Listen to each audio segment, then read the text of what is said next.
안녕하세요. 오늘은 요즘 핫한 자격증으로 관심을 끌고 있는 40대, 50대 분뿐만 아니라 10대, 20대들도 많이 도전하고 있는 유망 국가 자격증 공인중개사 시험에 대해서 알아보도록 하겠습니다.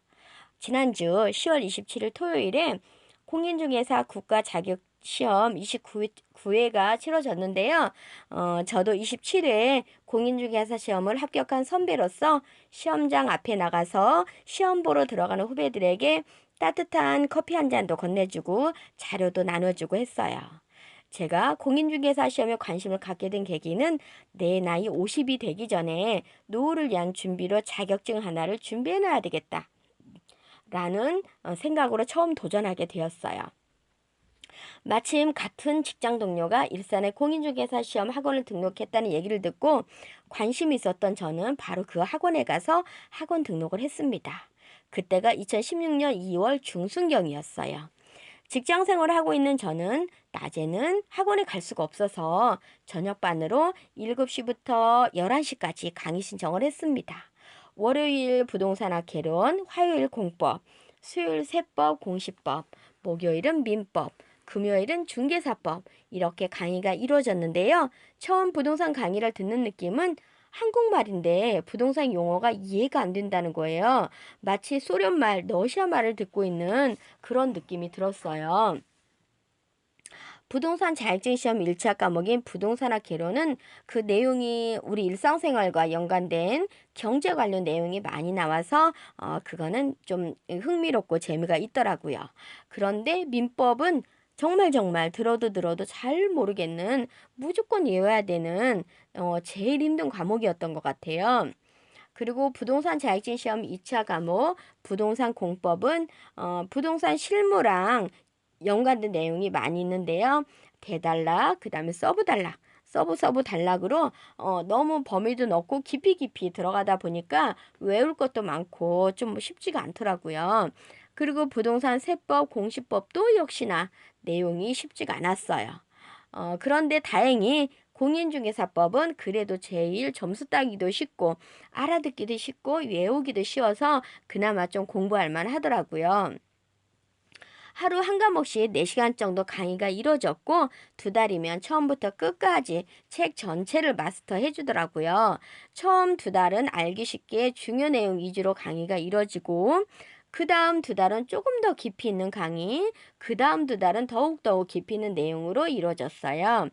처음 2달 강의를 마치고 그 2달 지나서 다시 책을 보게 되는데 그 강의할 때 적어 놓았던 중요 사항들을 2달이 지나서 딱 보면은 '아 정말 내가 이걸 글씨로 써 놨나. 언제 써 놨나.' 이런 거가 기억이 안 날 정도로 정말 놀라웠어요. 기억이 안 나서 2달 강의를 다 들었는데도. 그래서 2달, 4달, 6달 이렇게 책을 계속 반복해서 강의를 해 주는데 그렇게 반복해서 들으니까 그나마 좀 이해가 되더라고요. 그리고 2월부터 부동산 자격증 시험을 시작한 저는 2월부터 6월까지는 학원에서 강의 듣는 것만 했어요. 그리고 학원은 절대 빠지질 않았지요. 하루 빠지면 4시간에 아주 많은 분량의 강의를 못 들으니까 그 강의를 개인적으로 동영상으로 4시간을 듣는다는 거는 참으로 힘든 일이에요. 그래서 학원 수강을 열심히 했던 것 같아요. 또한 같이 공부했던 친구가 있었기 때문에 서로 힘이 돼서 빠지지 않았던 것 같아요. 2016년 제가 공인중개사 시험 자격 준비를 공부할 때 우리 학원 수강생인 분 중에 제 또래의 40대 분들도 많았고 은퇴를 준비 중인 50대, 60대 분들 그리고 이미 은퇴한 분들도 많이 있더라고요. 뭐 은행 지점장님, 공무원들, 그다음에 주부님, 대기업 직장인들. 100세 시대에 60세 정년은 너무 가혹하기 때문에 제2의 직업을 생각하며 준비하는 분들이 많이 있었어요. 근데 제가 또 놀란 게 있었어요. 그것은 바로 10대, 20대가 적지 않았다는 거예요. 우리 공부하는 학생 중에. 야, 정말 공인중개사 시험도 젊은 층으로 내려가고 있구나라는 생각이 들더라고요. 부동산학과 전공한 친구들도 있었고, 그다음에 취업을 준비하며 공부하는 20대의 친구들도 있었어요. 그리고 제가 생각한 거는 이렇게 10대, 20대가 젊은 친구들이 공인중개사 시험을 도전을 하다니, 야, 앞으로 시험이 더욱더 어려워지겠구나 하는 생각을 했습니다. 왜냐하면 젊은 친구들은 암기력이 좋아서 합격할 확률도 높고, 공인중개사 시험 합격자는 너무 많이 배출하면 안 되니까 공인중개사 협회에서는 매년 합격률을 적정 수준을 유지해야 되기 때문에 시험이 계속 어려질 수밖에 없는 상황이지요. 그래서 지금이라도 공부하게 된 게 너무 잘한 일이다 라는 생각이 들더라고요. 그래서 공인중개사 시험을 지금 관심 있는 분이라면 하루라도 빨리 시험을 준비하라는 말씀을 드리고 싶습니다. 그런데 정말 공인중개사 자격증 시험의 길은 너무나 힘들었습니다. 이렇게 어려운 공부인 줄 알았다면 공부 시도도 안 했을 텐데 이렇게 범위가 넓고 어려운 시험이었다니 1년 공부해서 정말 합격하겠나? 1년에 1차, 2차 합격을 하면 정말 이건 기적이겠구나 라는 생각이 들더라고요. 그런데 1년째 학원 등록은 했고 주변 사람들에게 공인중개사 시험 공부를 시작했다고 말도 해놨고 그래서 관둘 수도 또 계속하기도 힘든 그런 상황이었어요. 하지만 시도를 했으니까 끝까지 가보자라는 생각으로 공부를 계속했습니다. 2월부터 학원을 등록하고 3월부터는 전과목 특강이 주말마다 열렸어요. 월요일과 금요일까지는 본강의가 이루어졌고 토요일마다 한 과목씩 특강이 아침 9시부터 밤 6시까지 이루어졌어요. 진짜 하루 7, 8시간을 온종일 강의를 듣는다는 건 허리도 아프고 눈도 피곤하고 머리도 지나고 쉽지가 않은 일이었지요. 하지만 1년 안에 자격증 합격을 해야 되겠다라는 생각에 특강도 빠지지 않고 모두 수강을 했어요. 혼자서 인터넷 강의로 공부를 했더라면 아마도 이렇게 지속적으로 앉아서 공부하는 거는 쉽지가 않았을 거예요. 학원에 가서 앉아 있으니까 그 많은 강의를 모두 들을 수가 있었던 것 같아요. 7월부터는 야간 공부만으로 합격하기가 힘들 것 같다라는 생각이 들어서 주간방으로 강의를 돌리고 직장 일을 조금 소홀히 했어요. 다행히 제가 하는 일이 시간이 좀 자유로운 일이어서 7월, 8월, 9월, 10월 네 달은 시험을 위해서 공부에 집중하기 위해 직장 일은 중간중간 급한 일 있을 때만 가서 이렇게 업무를 대체를 했어요. 그래도 잘리지 않고 급여가 나오는 직장이어서 그나마 다행이었지요. 7월달 주간반 강의는 4시간씩 하고 그다음에 강의했던 내용을 바로 이제 시험을 보는 거지요. 그리고 시험을 봐서 채점을 하고 시험 점수를 가장 높은 점수부터 낮은 점수로 쫙 이렇게 출력해서 나래비를 세워놨어요. 그리고 이제 문제풀이를 해줬는데 시험 점수를 게시판에 전부 다 공개를 하니까 정말 공부를 안 할 수가 없더라고요. 친한 친구 점수는 몇 점인가, 그 다음에 전체 평균 점수는 몇 점인가, 그리고 내 점수는 어떤 상황인지, 내 실력이 어느 정도인지 알 수가 있더라고요. 점수가 낮게 나오면 창피하고 자존심이 상하니까 안 할 수가 없었지요. 하지만 이렇게 점수를 공개하는 것도 나쁘진 않다고 생각이 들어요. 내가 공부하고 있는 게 제대로 하고 있는 건지, 제 시간에 시험을 풀 수가 있는지, 시험 보는 연습을 하는 것은 중요한 것 같아요. 인터넷 강의를 듣는다면 이런 연습은 쉽지가 않겠지요. 그리고 7월부터 10월 중순까지 시험 보기 2주 전까지 학원에서 강의와 특강, 그리고 시험 보고 문제풀이하고 이거를 반복을 했습니다. 그리고 나머지 시간은 도서관 가서 반복적으로 문제풀이를 했지요. 그리고 시험 직전 2주 동안은 개인 공부 시간을 가졌어요. 마무리하는 시간이었죠. 근처 도서관에 가서 아침 9시부터 밤 10시까지 마무리 공부를 했어요. 하지만 한 과목 공부를 하고 나면 바로 직전에 했던 공부는 또 다 잊어버리는 정말 한 과목 하면 또 직전 과목 잊어버리는 공부를 하면서도 정말 시험을 앞두고도 이 실력으로 시험을 볼 수 있을까 정말 자신감은 없더라고요.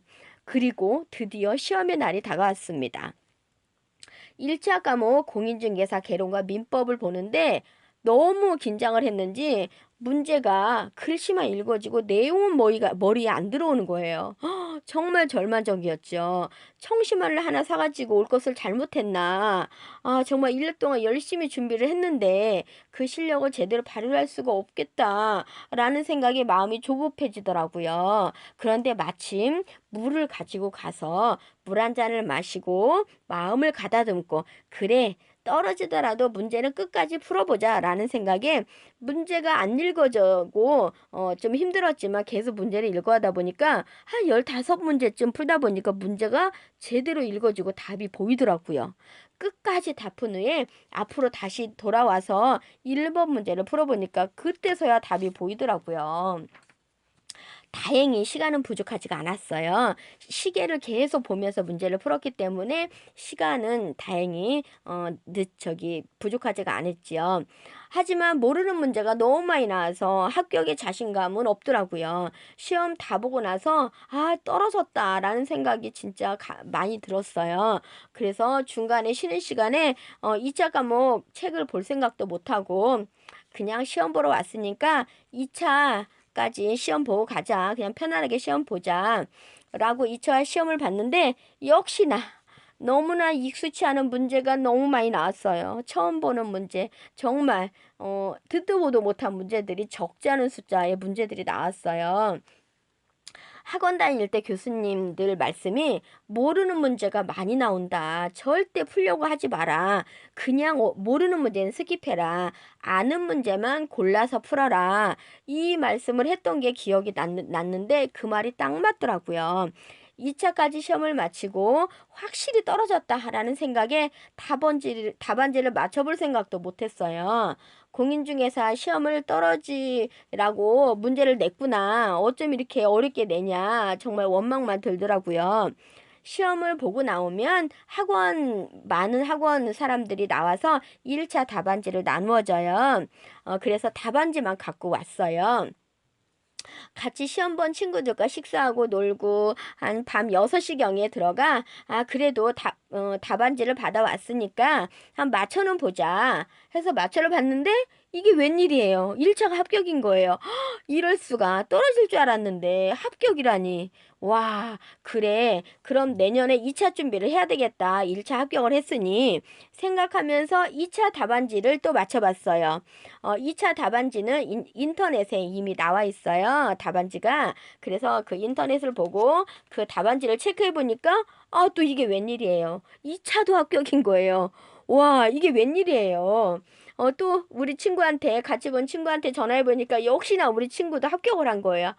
와, 그렇게 모르는 문제가 많이 나왔는데 모르는 문제 다 찍었는데 합격이구나. 와, 기가 막힌 거예요.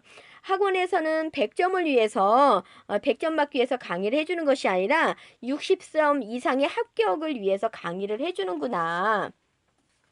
어차피 모르는 문제 그냥 넘어가고 아는 문제만 제대로 풀면 60점 이상 합격이 되는구나. 1년간 공부한 게 절대로 헛되지 않았구나. 정말 정말 너무나 기뻤어요. 그렇게 해서 2016년 27일 공인중개사 자격증 시험 합격을 해서 실무 교육 받고 오빠가 20년째 5년 중인 부동산에 소속 공인중개사로 등록을 하고 2년째 부동산 업무를 하고 있습니다. 물론 직장도 다니면서 투잡으로 일을 해오고 있지요. 두 가지 일을 해서 정말 바쁘기는 하지만 그래도 만족도는 아주 높습니다. 기존 직장에서 받던 급여가 경기 침체로 조금씩 줄었는데 그 줄었던 급여를 부동산을 통해서 받고 있어요. 너무 잘 된 거죠. 제가 이런 생각을 예전부터 해왔어요. 그동안은 한 가지 직업으로 일정 급여가 나와서 생활할 수가 있었지만 지금은, 그리고 앞으로 미래는 경기 침체와 노령화, 100세 시대로 인해서 한 가지 직업으로 예전에 받던 급여를 받기가 힘들겠구나. 그래서 지금 또는 미래는 두세 가지 짭을 통해서 예전의 급여를 받아야 된다. 이런 생각을 저는 해왔거든요. 그래서 공인중개사 자격증 시험은 준비하는 분들에게 정말 너무 잘했다. 그리고 추천을 해드리고 싶습니다. 마지막으로 공인중개사 시험 준비하는 분들에게 팁을 드릴게요. 첫 번째 제가 드리고 싶은 말씀은 부동산 강의는 몇 번을 들어도 이해가 안 되고 이어지지가 않아요. 강의를 귀로 많이 반복해서 들어야 한다는 거예요. 학원마다 본 강의에 비디오 녹음을 해서 학원 사이트 인터넷에 띄워져요. 그것을 핸드폰으로 계속 반복해서 듣는 거예요. 공원을 산책할 때도 듣고 버스를 타도 듣고 운전할 때도 듣고 지하철을 탈 때도 듣고 반복해서 듣다 보면 정말 소련만 같고 러시아 말 같았던 거가 어느새 귀로 듣다 보면 새록새록 기억이 나는 거예요. 그 다음에 두 번째 드리고 싶은 말씀은 인터넷 강의보다는 학원 가서 강의 듣기를 권장을 드려요. 왜냐면 학원을 가서 1년에 끝날 공부를 인터넷 공부하면 2, 3년으로 되는 경우가 많더라고요. 그래서 저는 일산 방문각 학원에 등록해서 강의를 들었어요. 직장인이라면 야간반에 들어가는 것도 괜찮아요.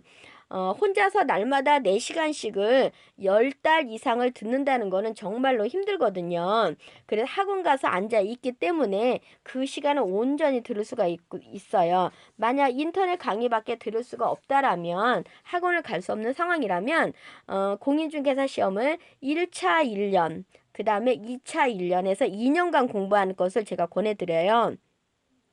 한 번에 1, 2차 인터넷 강의로 준비하시다가 1차 불합격, 2차 합격인 경우가 많이 있더라고요.